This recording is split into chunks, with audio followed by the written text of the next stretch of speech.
Бүгінгі кезекте видеода мен жасал жолы өте оңай қызанақты маринадтап көрсететін боламын. Барлықтарыңызға сәлем қыздар, менің каналыма қош келіпсіздер. Каналыма міндетті түрде жазылып алуды ұмытпаңыздар. Видеоның барысында барлығын шетінен көрсететін боламын. Өте оңай қыздар. Бізге қажет заттар тазалап жуылған қызанақ, тәтті бұрыш және де бір ащы бұрыш. Қалауларыңыз бойынша ас көк, бір дана пияз, 3-4 тіше сарымсақ қажет болады. Мен өзім осылай болгар бұрыштарын әсемдеп көрем деп ойлағам, бірақ ойымдағыдай әдемі болып шыққан жоқ. Сіздер кәдімгідей екіге бөліп жақсылап жуып сала берсеңіздер болады. Енді таза стерилденген банкымыздың ішіне бәрін шетінен саламыз. Ең астына ас көктерімізді саламыз.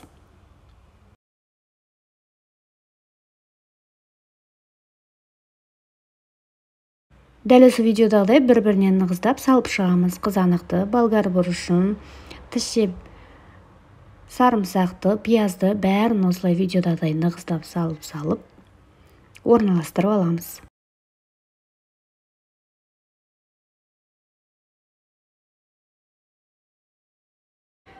Міне қыздар, барлығын орналастырып алдық. Енді үстінен қайнаған ыстық суымызды құямыз да бетін крышкамен жауып, сол ыстық су суығанша солай қалдырамыз бетін жауып.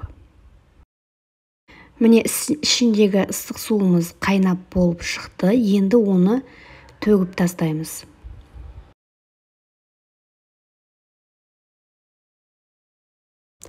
Төгіп болғаннан соң оның үстіне түйіршіктелген бұрыштарымызды саламыз. Оның үстіне жарты шай қасық лимонный кислотамызды саламыз. 2 ас қасық толтырып осылай шекер саламыз. 1 ас қасық тұзымызды салып, үстінен қайнаған ыстық суымызды құйып, жақсылап бетін жауып, загребашкамен орап аламыз. Міне осымен біздің банкамыз дайын. Егер видео ұнаған болса, лайк басып, комментарий қалдырып, каналыма міндетті түрде подписаться етуді ұмытпаңыздар.